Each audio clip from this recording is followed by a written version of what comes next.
여러분, 신앙생활이 무엇입니까? 미국 남침내 교단에서는 신앙생활을 최선의 삶이라고 정의를 했습니다. 헨리 블랙갑이라고 하는 신학자는 말하기를 하나님을 경험하는 삶이 신앙생활이라고 말했습니다. 어떤 신학자는 말하기를 성령으로 사는 삶이다. 또 다른 사람은 예배하는 삶, 경배하는 삶이 신앙생활이라고, 또 다른 사람은 말합니다. 하나님을 사랑하는 삶이라고, 하나님께 감사하며 사는 삶이라고, 죄를 극복하는 삶, 승리하는 삶, 균형 잡힌 삶, 성령님께 사로잡힌 삶, 수없이 많은 신앙생활에 대한 표현과 정의들이 있습니다. 만약 어떤 사람이 저한테 신앙생활이 뭐냐고 묻는다면 저는 이렇게 대답 드리고 싶습니다. 예수님을 닮아가는 삶이라고. 예담3, 예수님의 마음과 예수님의 삶을 닮은 삶을 의미합니다. 성경은 이렇게 말합니다. 너희 안에 이 마음을 품어라 곧 그리스도 예수의 마음이니. 죄송합니다. 영어로 제가 읽어보겠습니다. Your attitude should be same as that of Christ Jesus. Your attitude, 너의 태도를 should be same, 같게 그렇게 하여야만 한다는 겁니다. should be same, 똑같게 그렇게 만들어라 as that of Christ. 예수 그리스도의 삶처럼, 예수 그리스도의 태도처럼, 예수 그리스도가 가졌던 생각의 그런 사고로, 예수 그리스도께서 말씀하셨던 그런 말로, 예수 그리스도께서 사셨던 그런 삶으로 모든 우리의 행동, 태도를 바꾸는 것이 예담 삶입니다. 우리 모두는 매 순간 삶의 자리, 일상에서 수많은 문제를 만납니다. 순간순간 선택해야 합니다. 그리고 그 상황 속에서 어떤 환경이 어렵든지 힘들든지 삶을 살아내야 합니다. 어떻게 사는 것이 올바르게 사는 것일까요?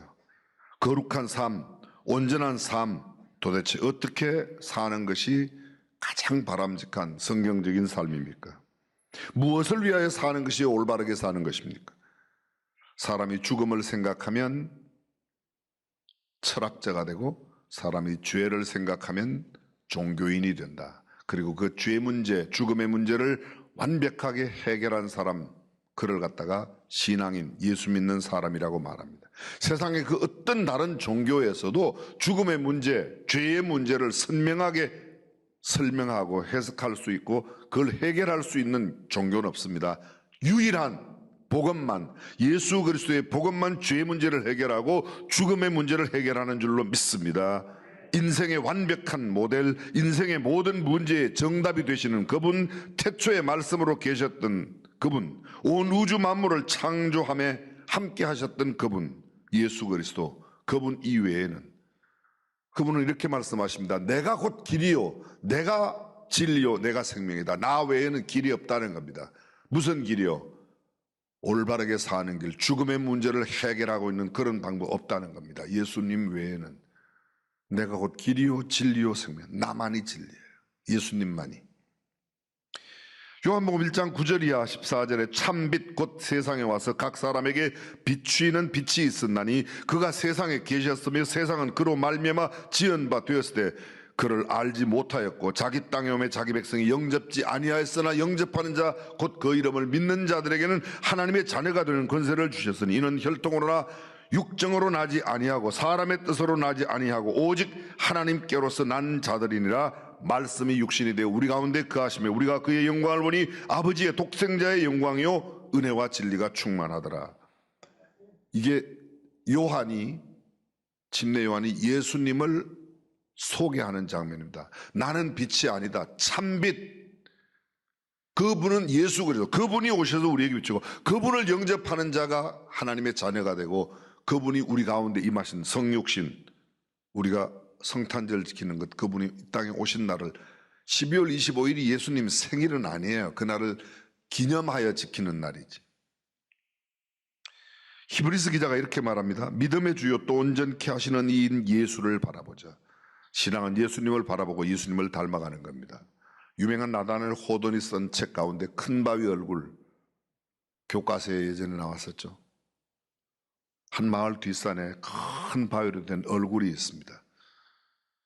그 소설의 주인공 어니스트가 그 마을 전설을 따라서 저 마을 뒤에 뒷산에 있는 바위 얼굴을 닮은 그런 인물이 언젠가는 이 마을에 임할 거라고 날마다 기다리는 겁니다. 어떤 날 큰 사업을 하여 돈을 많이 번 부자가 그 마을에 나타났습니다. 마을이 발칵 뒤집혔습니다. 드디어 큰 바위 얼굴의 주인공이 나타나셨다고. 근데 얼마 지나 봤더니 아니에요. 두 번째 사람이 왔습니다. 그는 전쟁에 크게 영웅을 한 게드골드라고 하는 장군이 돌아왔습니다. 온 동네가 다시 발칵 뒤집혔습니다. 드디어 나타나셨다고. 며칠 지나 보니까 그분도 아니에요. 드디어 세 번째 사람이 왔습니다. 그 사람은 조용하지만 굉장히 윤리와 도덕을 갖추고 인품이 고상한 사람처럼 드디어 왔구나. 그도 얼마 지나니까 아니었습니다. 시간이 많이 흘러갔습니다. 그 동네 사람들의 이야기가 이렇게 바뀌어집니다. 있어. 그 소설의 주인공 된 나다니엘 호돈이 어려서부터 큰 바위 얼굴만 늘 바라보고 살았는데 사람들은 바로 그 어니스트가 그 바위 얼굴의 주인공이라는 걸 알게 되죠. 신앙생활이 뭐야? 내가 신앙생활을 시작하는 순간부터 예수님을 늘 바라보고 그분처럼 생각하고 그분처럼 말하고 그분처럼 행동하고 그분이 가졌던 모습을 우리에게 익히면 우리가 곧 예수님을 닮은 작은 예수처럼 살아가게 될 줄로 믿습니다. 매일매일 순간순간 예수님을 묵상하고 예수님을 바라보며 사는 것, 그게 예담 삶입니다. 예수님처럼 생각하고 예수님처럼 말하고 행동하는 것 보다 쉽게 설명드리면 과연 예수님이라면 이 상황, 이런 환경 속에서 무엇을 생각하실까? 어떻게 생각하실까? 예수님이라면 어떤 결정을 하실까? 예수님이라면 이런 상황에 어떤 말씀을 하실까? 예수님이라면 이런 상황 가운데서 어떻게 행동하며 태도를 보일 것인가? 그것을 생각하고 그렇게 삶을 살아내는 사람, 예담 삶을 살아가는 사람입니다. 우리가 누차 말씀드리지만 거듭거듭 계속해서 묵상하지만 에베소서 2장 8절 너희가 그 은혜를 인하여 믿음으로 말미암아 구원을 얻었나니 이것이 너희에게서 난 것이 아니오 하나님의 선물이라. 9절 행위에서 난 것이 아니니 누구든지 자랑치 못하게 하라며. 10절 우리는 그가 만드신 바라 그리스도 예수 안에서 선한 일을 위하여 지으심을 받은 자니 이는 전에 예비하사 우리로 하여금 그 안에서 살게 하려 하십니다. 우리는 그가 만드신, 여기 우리가 누구예요? 예수 믿는 우리예요. 교회는 그가 만드셨어요. 누가요? 하나님께서. 하나님이 만드신 까닭에 교회는, 우리 성도는 명작이고 수작이고 걸작이고 딸작이고 아주 유명한 작품입니다. 그분이 만드셨기 때문에. 세상의 어떤 작가가 만든 게 아니라 하나님이 만드셨습니다. 왜 그렇게 만드셨냐? 우리는 선한 일을 위하여 그리스도 예수 안에서 선한 일을 하며 살아가도록 만들었다는 겁니다. 선한 일이 뭐라고 그랬죠? 첫 번째, 영혼을 구원하는 일, 영어로 표현하면 soul winning, 영혼을 구원하는 일입니다. 두 번째, 선한 일은 문자 그대로 선한 일입니다. 굳이 영어로 표현하면 good works, 또 다른 영어로 표현하면 social service, 사회 서비스를 하는, 사회를 섬기는 사람입니다. 베풀고 나누고 도와주는 삶, 그 삶을 그렇게 말합니다. 교회를 만드신 이유, 하나님께서 교회를 세우신 이유, 우리를 주님이 부르셔서 하나님의 자녀로 삼으신 그 이유, 그 까닭은 우리로 하여금 선한 일을 하라고, 영혼을 구원하는 일을 감당하라고. 다른 말로 표현해 보겠습니다. 아직도 예수 믿지 않은 사람 예수 믿게 하는 일. 두 번째, 이미 예수 믿는 사람 예수님 닮아가는 삶을 살도록 하기 위하여 우리를 구원하셨다는 겁니다. 하나님을 영화롭게 사람을 존귀하게, 과연 그 교회 중앙교회의 핵심 사역 단 한 단어로 줄인다면 예담 삶. 아멘 해도 괜찮아요. 무슨 예담 삶이냐, 부자 되는 삶이지. 예담 삶이에요. 우리 교회 예담 삶 사역 2009년 2월 달에 시작했습니다. 제1차 예담 삶, 처음에 예담 삶 21일이라고 해서 3주간을 냈습니다.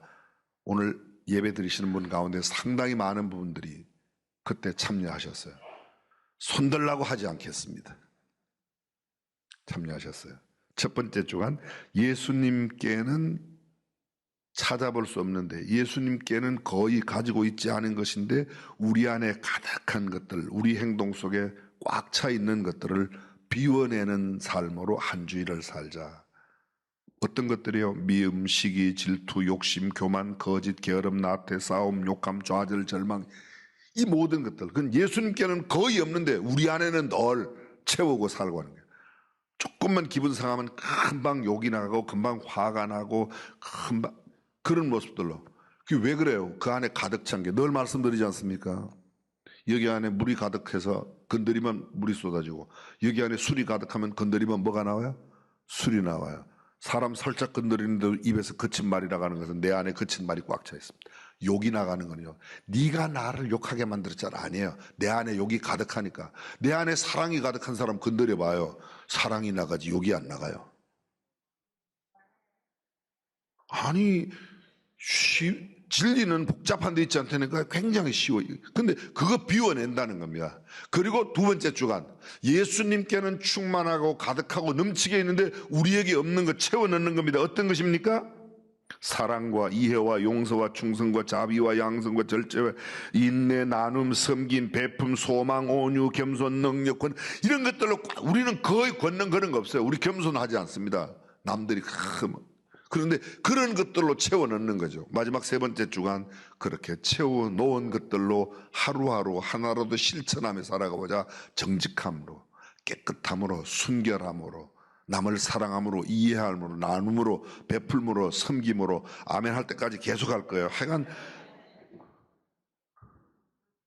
어떻게 그렇게 아멘을 잘 안 하시는 것 같아요. 제가 집에 가서 그랬어요. 제 아내, 우리 교회 성도들은 아멘 소리를 잘 안 한다고 그랬더니, 당신 설교 듣고는 아멘할 시간이 없다. 왜냐하면 너무 휘몰아치기 때문에 아멘할 시간을 없어서 못하는 거지. 시간을 주면 하는데, 지금 제가 천천히 해도 아멘이 별로 안 나오고 계속 해도 아멘이 안 나오는, 그건 또 왜 그러냐 그랬더니, 그건 이미 익숙해져서 그렇다는 거예요.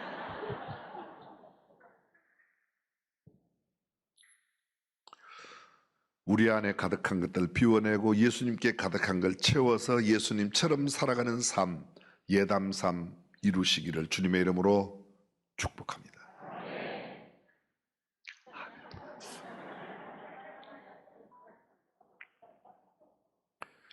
예담 삶 책을 냈습니다. 첫 번째 예담 삶을 하고 1년쯤 지났을 때 책을 냈어요. 책이 굉장히 여러 세, 1세, 2세, 3세 잘 팔려나갔어요. 꽤나 아마 짭짤한 수입도 있었던 것으로 알고 있어요. 근데 제가 그 수입 가지지는 않았어요. 다른 데 다 썼습니다. 2차 예담3, 승리를 위한 준비라고 그랬습니다. 예수님의 승리 사건, 사복음서 내에는 예수님께서 누구에게, 어떤 사람들에게, 어떤 상황 속에 예수님이 승리하셨는가를 나누었습니다. 3차 예담3, 2010년도에 했습니다. 1년에 그때 두 번씩 했습니다. 2009년도에 두 번, 2010년도에 두 번. 3차 예담 삶의 주제는 만남이었습니다. 성경 속에 예수님을 만난 삭개오의 이야기, 마태의 이야기, 니고데모의 이야기, 아들을 잃어버리고 좌절과 슬픔 가운데 있었던 나인성 과부가 예수님을 만난 이야기, 우리가 그런 이야기들을 나누었어요. 예수님은 우리의 삶에 만남을 통하여 놀라운 기적을 베푸신다. 그래서 예수님 닮은 삶, 예담 삶이라는 것은 그런 놀라운 만남을 이루어내는 삶이라고. 4차 예담 삶 역시 2010년입니다. 성령님과 함께라는 주제로 했습니다. 예담 삶의 내용은 내 의지, 내 결심, 내 노력으로 이루어지는 게 아니다. 성령께서 우리와 함께하지 않으면 결코 예수님 닮은 삶을 살아낼 수 없다. 그래서 오직 성령으로, 성령으로만 가능하다. 그게 네 번째 예담 삶의 주제였습니다. 5차 예담 삶, 별처럼 빛나는 삶. 많은 사람을 죽게 인도하는 사람은 하늘의 별처럼 빛나리라고 하는 다니엘서의 말씀을 주제로 복음을 전하는 삶. 예수님을 전하여 구원받은 놀라운 사건들을 그때 저희들이 함께 나누었습니다. 제6차 예담 삶, 그리스도로 말미암는 풍성한 삶. 예담 삶은, 예수님을 닮은 삶은 풍성한 삶입니다. 가난한 삶, 찌든 삶, 병든 삶, 억울하고 그런 삶이 아니에요. 저는 예수 믿는 삶이 풍성한 삶이라고 믿습니다. 그런데 우리 가운데 가난한 사람도 있잖아요. 그럼 어떻게 해석해요? 잘 들어보십시오. 하나님의 섭리와 경륜 가운데 일시적으로 가난할 수 있어요. 일시적으로 병들 수 있어요. 일시적으로 고민하고 번민할 수 있어요. 그러나 예수님을 20년, 30년, 50년, 3대, 4대를 믿어도 계속 가난하고 계속 찌들고 계속 쪼다 같은 삶 아닙니다. 그건 예수 믿는 게 아니에요. 예수 믿는 삶은 풍성한 삶입니다. 요한복음 10장 10절에 도적이 오는 것은 도적질하고 죽이고 멸망시키는 것뿐이요 내가 오는 것은, 예수님 말씀이에요, 내가 오는 것은, 예수님 오는 것은 양으로 생명을 얻게 하고 더 풍성히 얻게 하려 함이라. 그렇습니다. 예수 믿는 삶이 풍성한 삶이에요. 예담 삶이 풍성한 삶입니다. 저는 우리 중앙교회 모든 성도들이 풍성한 삶 살아가시기를 주님의 이름으로 축원합니다. 섭리적인 가난이 일시적으로 있을 수 있어요. 일시적으로 아플 수 있어요. 일시적으로 병들 수 있어요. 고통당할 수 있어요. 괴로움과 번민 가운데 있을 수 있어요. 그러나 그것은 오래가지 않습니다. 그러면 이거 20차까지 언제 다 하죠? 걱정하지 마세요. 이제 다 건너뛰고 20차로 갑니다. 2023년 1월 1일 금년 1월 1일부터 저희들이 제1기 예담 삶의 마지막 20차 예담 삶의 첫날 오픈했습니다. Renew, 회복, 다시 새롭게 해도 또 안 되고 해도 또 안 되고 예수님을 닮는가 싶었더니 또 보니까 아니고, 그래서 어쩌면 좌절하고 절망할지 모르겠습니다. 그러나 여러분 결코 좌절하지 마십시오. 절망하지 마십시오. 다시 새롭게 하시는 분이 우리 하나님이신 줄로 믿습니다. 그래서 다시 새롭게 회복, 리뉴라고 그랬어요. 리뉴, 영어로 표현했습니다. 그러려고 하면 우리가 과거에 살았던, 예수 믿는다고 하면서도 올바르게 살지 못했던, 어쩌면 아직도 예수 만나지 못했던 그런 사람들이 repent, 회개해야 된다는 거죠. 그 월요일 날 하는 말씀이 회개예요. 수요일 날 remember, 기억하라. 뭐를요? 하나님을 기억하고 하나님의 말씀을 기억하는 겁니다. 그 다음 reconcile. 이 reconciliation, 그 말이 화해란 말입니다. reconcile이란 말이 화해하라. 그리고 repose, 쉬어라, 쉼이. 주님 안에 있는 삶, 수고하고 무거운 짐진 자들아 다 내게로 오라. 내가 너희를 쉬게 하리라. 그 쉼이라는 것이 그냥 멍청하게 넋놓고 있는 게 쉬는 게 아니에요. 휴가 가서 막 복잡하게 피곤하게 오는 그게 쉼이 아니에요. 휴가 갔다 와서 또 휴가에서 회복하려면 하루를 쉬어야 된다니까요. 그게 제대로 된 쉰 게 아니죠. 휴가, 이 쉼이란 뭐라고요? 광야라는 말과 하나님의 말씀을 듣는다는 원어가 같다고 그랬어요. 광야에서 하나님의 음성을 듣는 거예요. 조용히 쉼을 통하여 하나님께서 나에게 기대하시고 나에게 원하시는 게 무언가를 들어야 다시 회복될 수 있다는 겁니다. 그 다음에 reform이라고 그랬습니다. reform, 폼 잡지 마라 할 때 그게 폼이에요. reform, 다시 그 폼, 일그러진, 무너진, 잃어버린 내 폼을 다시금 리폼, 그걸 우리말로 개혁하는 겁니다. 고칠 게 가죽혁, 가죽을 바꾸는 거예요. 외형을 새롭게 하고 내면을 새롭게 하는 리폼 또는 innovation, 개혁, 혁신이라는 말입니다. 어저께 rebuild, 무너진 것을 다시 세우는 거예요. 무너진 성전을 세우고 무너진 성벽을 세우고 내 마음에 허물어진 신앙을 다시금 세우는 rebuild. 그리고 오늘 드디어 20차 예담 삶의 마지막 restart, 다시 시작하라는 겁니다. 오늘 마지막 시간의 말씀이 마태복음 10장 1절입니다. 예수께서 그 12제자를 부르사 더러운 귀신을 쫓아내며 모든 약한 것을 고치는 권능을 주시니라. 예수님께서 제자들을 부르시는 장면의 내용을 공관복음에 다 같이 기록되어 있습니다. 공관복음은 마태복음, 마가복음, 누가복음이에요. 사복음서 그러면 요한복음까지인데, 공관, 시납틱스, 같은 입장에서, 같을 공자, 볼관자, 같은 입장에서 보았다는 겁니다.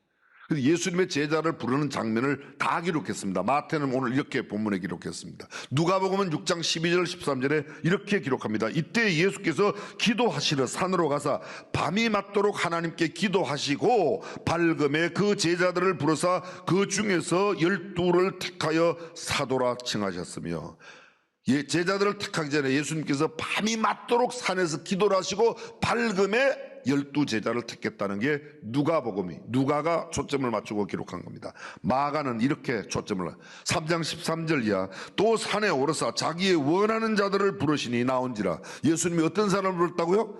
자기의 원하는, 예수님이 원하는 사람을 불렀다는 겁니다. 우리가 원하고 우리가 지원하고 우리가 좀 잘 보이려고 해서 주님께서 우리를 불러주신 게 아니라 주님께서 일방적으로 주님이 원하시는 자들을 부르셨다. 사랑하는 성도 여러분, 저와 여러분도 하나님이 불러주신 줄로 믿습니다. 예수님이 직접 불러주신 줄로 믿습니다. 이에 12를 세우셨으니 자기의 원하는 자들을 부르시니 나온지라. 이에 12를 세우셨으니 이는 자기와 함께 있게 하시고, 중요한 게 첫 번째, 함께 있는 거야. 주님과 함께 지내는 거야. 대부분의 많은 성도들이, 예배당 안에 지금 신앙생활하는 사람들이 무언가 일을 자꾸 해야 된다고 생각해요. 그 마음이 잘못된 마음, 잘못된 생각은 아니에요. 근데 일을 하기 전에 먼저 해야 될 게 있습니다. 주님과 함께 거하며 주님과 함께 생활하며 주님을 배우고 주님께서 말씀하시는 게 뭔지를 경청하고 주께서 원하시는 바를 정확하게 아는 일이 주님을 위하여 열심히 일하는 것보다 훨씬 더 중요한 줄로 믿습니다. 아멘. 마리아와 마르다를 이야기할 때 예수님께서 마르다에게는 책망을 하시고 마리아는 칭찬하세요. 근데 마르다를 책망할 때의 이야기를 잘 들어보시오. 넌 왜 그렇게 음식만 만드냐, 이렇게 하신 게 아니에요. 마르다의 음식 만드는 것, 마리아는 좋은 편을 택하였다, 말씀 듣는 것을 택하였다고 이야기하는데, 마리아를 책망할 때 너는 왜 음식을 만들어? 음식 만드는 건 잘못돼서, 그렇게 성경에 이야기하지 않습니다. 성경이 이렇게 말합니다. 내가 한 가지만 하든지 해야지 왜 그걸 하면서 이런 생각을 했고, 마르다는 이런 생각을 했죠. 예수님, 제가 열심히 이렇게 왔다 갔다 하는 거, 일하는 걸 보시면서 왜 내 동생들은 나를 도와주라고 안 하십니까? 예수님, 이 상황을 보시면서 왜 예수님은 마리아를 나한테 좀 도와주라고 그런 거 안 하십니까? 왜 그렇게 안 시키냐고 이야기하는 겁니다. 마르다는 열심히 지금 현재 일을 하면서 무슨 생각해요? 내 동생은 지금 예수님 앞에 앉아갖고 말씀만 듣잖아. 내가 일은 하지만 내 눈은 어디가 있어요? 동생 보고 있는 겁니다. 예수님 왜 저 여자, 우리 동생 보고 나를 도와주라고 안 하는가? 거기에 관심이 많아요.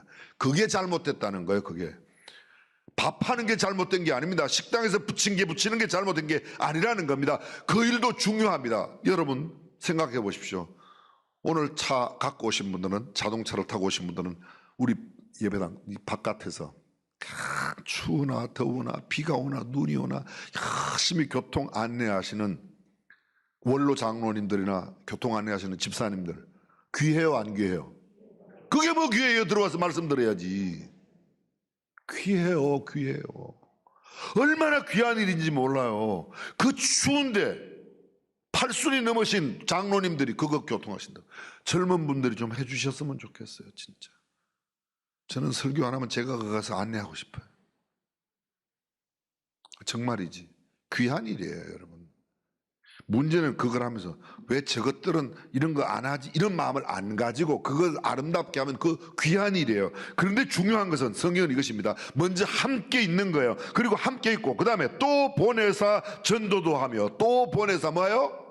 전도도 하며. 함께 있는 일 이후에 그 다음에 나가서 전도하는 겁니다. 영혼 구원하는 겁니다. 그리고 또 보내사 전도도 하며 귀신을 내어 쫓는 권세도 있게 하려 하십니다. 귀신을 쫓아내는 능력 있는 사람으로. 여기 보십시오. 자, 똑같이 계속 반복되는 게, 자, 마가복음 밝음에 그 제자들을 부르사 그 중에서 12를 택하사 사도라 칭하셨으니, 오늘 본문에 또 이렇게 되어 있습니다. 12명을 택하시고 그들을 사도란 말의 뜻이 뭐죠? 사도를 영어로 어파설이라고 그래요. 헬라에서 아포스트로스, 그게 영어의 어파설이 됐습니다. 그 말의 뜻은, 아포스트로스란 말의 뜻은 보냄을 받은 자라는 뜻입니다. 주님은 예정하시고 우리를 부르셨습니다. 그리고 함께 있게 하시고 다시금 그 다음에 보내는, 예수님과 함께 계속 같이 있는 그 신앙생활 아니에요. 그건 신앙생활의 일부분만 했어요. 예수님과 일정 시간 함께 있고 예수님께 말씀을 듣고 예수님께 배운 것을 가지고 다시 보냄을 받고 나가 우리의 삶의 현장에서 주께서 명령하시며 영혼 구원하는 전도하는 일과 그리고 귀신을 쫓아내고 우리가 아름답게 살아가는 삶을 실천하는 것이 참된 신앙생활인 줄로 믿으시기를 바랍니다. 그게 성경이 가르치는 거예요. 사랑하는 성도 여러분, 우리 모두가 정말 진정한 예담 삶으로 능력을 나타내며 주님의 제자다운 삶 살아가시기를 주님의 이름으로 축원합니다. 다시 도전하십시오. 다시 시작하십시오. 예담 삶 다시 괜찮아요. 지금 20번을 했지만 안 되더라도 또 다시 도전하고 이 다시 도전한다는 게 희망을 이야기하는 겁니다. 내일은 다시 언젠가는 반드시 이루어질 줄로 믿습니다.